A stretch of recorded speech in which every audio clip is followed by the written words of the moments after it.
ഇതുപോലെ ഇതളുകളായിട്ട് ഒരു പലഹാരം നിങ്ങൾ ഉണ്ടാക്കിയിട്ടുണ്ടോ? ഇതൊന്ന് ട്രൈ ചെയ്ത് നോക്കൂ. നല്ല ഭംഗിയും അതുപോലെ തന്നെ നല്ല ടേസ്റ്റി ആയിട്ടുള്ളൊരു പലഹാരമാണ്.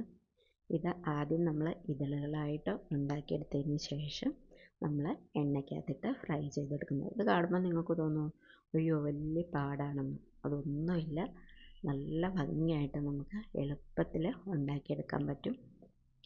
ഇത് കണ്ടാൽ എല്ലാവർക്കും ഇഷ്ടപ്പെടുകയും ചെയ്യും. പ്രത്യേകിച്ചും കുട്ടികൾക്കൊക്കെ കഴിക്കാൻ തോന്നുന്നവർ ചോദിച്ച് വാങ്ങിക്കും ഈ ഒരു പലഹാരം. അപ്പോൾ എങ്ങനെയാണ് ഇത് ഉണ്ടാക്കുന്നത് നോക്കാം. അതിനുവേണ്ടി ഞാനൊരു പാത്രത്തിലേക്ക് 1 കപ്പ് ഗോതമ്പ് പൊടിയാണ് എടുത്തിരിക്കുന്നത്. ഇനി ഇതിലേക്ക് നമുക്ക് ചേർത്ത് കൊടുക്കാം 2 സ്പൂൺ അരിപ്പൊടിയാണ് ചേർത്ത് കൊടുക്കുന്നത്. അപ്പോൾ ഈ അരിപ്പൊടിക്ക് പകരം നിങ്ങൾക്ക് 2 സ്പൂൺ റവ ചേർത്താലും മതി കേട്ടോ. അപ്പോൾ ഇതൊന്ന് നല്ലവണ്ണം ടൈറ്റായിട്ട് വരണം, അതുപോലെ തന്നെ നല്ല ക്രിസ്പിയും ആവണം. അതിന് വേണ്ടിയിട്ടാണ് റവയോ അല്ലാന്നുണ്ടെങ്കിൽ അരിപ്പൊടിയോ ചേർക്കാൻ പറയുന്നത്. ഇനി ഞാൻ ഇതിലേക്ക് കുറച്ച് അയമോദകമാണ് ചേർക്കുന്നത്. അപ്പോൾ അയമോദകത്തിൻ്റെ രുചി ഇഷ്ടമല്ലാത്തവർക്ക് അത് സ്കിപ്പ് ചെയ്യാം കേട്ടോ. അപ്പോൾ അതുകൂടെ ചേർത്തിട്ട് 1 സ്പൂൺ ക്രഷ് ചെയ്ത മുളകാണ് ചേർത്ത് കൊടുക്കുന്നത്. ഇനി ഇതിലേക്ക് കറുത്ത എള്ള് വേണം ചേർത്ത് കൊടുക്കാനായിട്ട്.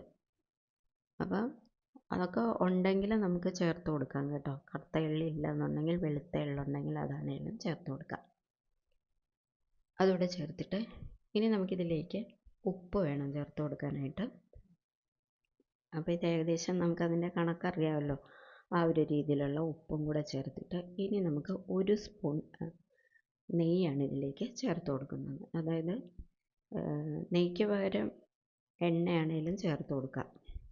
1 സ്പൂൺ എണ്ണ ഒഴിച്ചാലും മതി. പക്ഷേ ഞാനിവിടെ നെയ്യാണ് ചേർത്ത് കൊടുത്തതിന് ശേഷം ഇതൊന്ന് നന്നായിട്ട് ഇതുപോലെ കൈകൊണ്ട് മിക്സാക്കി കൊടുക്കാം. അതായത് ഈ പൊടിയും നമ്മൾ ചേർത്തിരിക്കുന്ന ഇൻഗ്രീഡിയൻസും ഒക്കെ നന്നായിട്ട് ഇതിലേക്ക് മിക്സ് ആവണം. ആ ഒരു രീതിയിൽ നന്നായിട്ട് നമുക്കിതൊന്ന് മിക്സാക്കി കൊടുക്കാം. അതിനുശേഷം കുറച്ച് വെള്ളം ഒഴിച്ച് വേണം കുഴച്ചെടുക്കാനായിട്ട്. കാരണം ഇത് നമ്മൾ ചപ്പാത്തി ഉണ്ടാക്കുന്ന ആ ഒരു അയവിൽ കുഴച്ചെടുക്കരുത്, കുറച്ച് ടൈറ്റായിട്ട്. അതായത് നമ്മൾ പൂരിയുടെ മാവ് കുഴച്ചെടുക്കത്തില്ലേ, ആ ഒരു രീതിയിൽ കുഴച്ചെടുക്കണം. അപ്പോൾ ഇതിൻ്റെ കൂടെ നമ്മൾ ഇൻഗ്രീഡിയൻസ് ചേർക്കുന്നതിൻ്റെ കൂടെ അല്പം മഞ്ഞൾപ്പൊടി കൂടെ ചേർക്കണമായിരുന്നു കേട്ടോ. അത് ഞാൻ മറന്നുപോയി, അതുകൊണ്ടാണ് കുഴയ്ക്കുന്ന സമയത്ത് അത് ചേർത്തത്. അപ്പോൾ ഞാനിത് നന്നായിട്ട് മിക്സാക്കി കുഴച്ചെടുത്തിട്ടുണ്ട്. ഇനി അതിൽ നിന്ന് ബോൾസാക്കി എടുത്തിട്ട് നമുക്കിതൊന്ന് പരത്തി കൊടുക്കാം.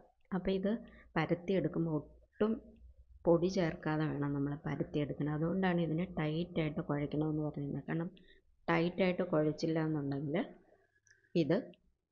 ഇതിനകത്ത് ഇങ്ങനെ ഒരു ഈസി ആയിട്ട് ഇതുപോലെ പരത്തിയെടുക്കാൻ നമുക്ക് പറ്റില്ല. അപ്പോൾ ഞാൻ ഇതുപോലൊരു അതായത് കുക്കീസിൻ്റെ ഷേപ്പറാണ് എടുത്തിരിക്കുന്നത്. അപ്പോൾ നിങ്ങളുടെ കയ്യിൽ ഇതില്ലെങ്കിൽ റൗണ്ടായിട്ടുള്ള കട്ടോറി ഉണ്ടല്ലോ, അതുപോലെ ബൗള് പോലുള്ള ചെറിയ പാത്രങ്ങൾ എല്ലാവരുടെ അടുത്ത് കാണുമല്ലോ, അല്ലെങ്കിൽ ഒരു അടപ്പ് എടുത്താലും മതി. ഒരു ബോട്ടിലിൻ്റെ അടപ്പാണെങ്കിൽ എടുത്തിട്ട് ഇതുപോലെ നമ്മളൊന്ന് പ്രസ്സാക്കി കൊടുത്താൽ മതി. ഈ രീതിയിൽ നമ്മൾ എടുക്കണം. അപ്പോൾ എപ്പോഴും ചെറിയ അടപ്പാണെങ്കിൽ ഒന്നുകൂടെ നല്ലതാണ് കേട്ടോ. ഇത്രയും വലിപ്പത്തിൽ എടുത്തിരിക്കുന്ന കുക്കീസിൻ്റെ അളവിലുള്ള അടപ്പാണെങ്കിലും നല്ല. ചെറിയ ബോട്ടിലിൻ്റെ അടപ്പ് കാണുമല്ലോ, നമ്മൾ നെയ്യൊക്കെ വാങ്ങിക്കുന്ന ബോട്ടിലിൻ്റെ അടപ്പ് മതി, അങ്ങനത്തെ ആണെങ്കിലും മതി. അപ്പം ഞാനിത് എടുത്തിട്ടുണ്ട്, കണ്ടല്ലോ. ഇങ്ങനെ നമ്മൾ ഷേപ്പർ കൊണ്ട് തന്നെ ഇങ്ങനെ എടുത്തു കഴിഞ്ഞ് കഴിഞ്ഞാൽ, അല്ലെങ്കിൽ അടപ്പ് കൊണ്ട് തന്നെ എടുത്തു കഴിഞ്ഞാൽ നല്ല ഷേപ്പിൽ ഈ റൗണ്ട് വരും, ഒരേ ഷേപ്പിൽ വരും. അതിനുശേഷം ഇതിൻ്റെ ഒരു സൈഡിൽ വീഡിയോയിൽ കാണുന്ന പോലെ ഇങ്ങനെ ഒന്ന് പ്രസ് ചെയ്ത് കൊടുത്താൽ മതി. കണ്ടല്ലോ, ഇപ്പം നല്ലൊരു ഇതള് പോലല്ലേ ഇത് വന്നിരിക്കുന്നത്. ഈ രീതിയിൽ പ്രസ് ചെയ്തെടുക്കുക. വളരെ എളുപ്പത്തിൽ ഉണ്ടാക്കിയെടുക്കാം കേട്ടോ. നിങ്ങൾക്കിത് കാണുമ്പോൾ തോന്നിയോ ഇത് മുഴുവൻ ഇങ്ങനെ പരത്തി ഷേപ്പാക്കി എടുക്കേണ്ടതെന്ന്. കണ്ടോ, ഞാനത് എല്ലാം എടുത്തിട്ടുണ്ട്. എന്തൊരു ഭംഗിയാന്ന് നോക്കിക്കോ ഇത് കാണുമ്പോൾ തന്നെ. ഇനി നമുക്ക് മീഡിയം ഫ്ലെയിമിൽ എണ്ണ, അതായത് തീ വെച്ച് കൊടുത്തതിന് ശേഷം നമുക്കിത് ഓരോന്നായിട്ട് ഇട്ട് കൊടുക്കാം.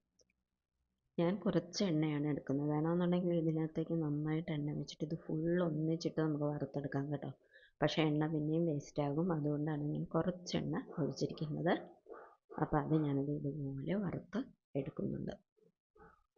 കണ്ടല്ലോ, പെട്ടെന്നാകും. നമ്മൾ മീഡിയം ഫ്ലെയിമിൽ ഇട്ട് കൊടുത്ത് ഒന്ന് തിരിച്ചും മറിച്ചും ഒക്കെ ഇട്ട് കഴിയുമ്പോഴേക്കും വളരെ പെട്ടെന്ന് ഇതിൻ്റെ കളറ് മാറി നല്ല ക്രിസ്പി ആയിട്ട് വരുമ്പോഴേക്കും നമുക്കിത് പാത്രത്തിൽ നിന്ന് എടുത്ത് കൊടുക്കാം. പെട്ടെന്നാകും. അതുകൊണ്ട് അധിക സമയം ഇത് എണ്ണയിൽ കിടന്ന് മൂത്ത്, അതായത് എണ്ണ കണ്ടമാനം പിടിക്കത്തൊന്നുമില്ല. അങ്ങനെ നമുക്ക് എല്ലാം ഇതുപോലെ വറുത്ത് എടുക്കാം. അങ്ങനെ എന്ത് ഇതുപോലെ എല്ലാം വറുത്ത് എടുത്തൊരു പാത്രത്തിലേക്ക് ആക്കിയിട്ടുണ്ട്. നിങ്ങൾക്ക് കാണുമ്പോൾ തന്നെ അറിയാമല്ലോ, ഇതിൻ്റെ ശബ്ദം തന്നെ കേട്ടോ, നല്ല ക്രിസ്പി ആയിട്ട് കിട്ടിയിട്ടുണ്ട്. അപ്പോൾ ഇതിങ്ങനെ ഒന്ന് ഉണ്ടാക്കി നോക്കുക. വേണമെങ്കിൽ ഒരല്പം മധുരം വേണമെങ്കിൽ എന്തൊക്കെ ചേർത്ത് കൊടുത്ത് കഴിഞ്ഞാൽ, അതായത് ഈ മാവിനകത്തേക്ക് ചേർത്ത് കൊടുത്താൽ മധുരമുള്ള ഒരു പലഹാരം ആയിട്ട് നമുക്ക് ഉപയോഗിക്കാം. അങ്ങനെ ഞാൻ പാത്രത്തിലേക്ക് എടുത്തിട്ടുണ്ട്. അപ്പോൾ കൂട്ടുകാർക്ക് വീഡിയോ ഒക്കെ ഇഷ്ടപ്പെട്ടെങ്കിൽ എല്ലാവരും ഇതൊന്ന് ഉണ്ടാക്കി നോക്കുകയും വേണം.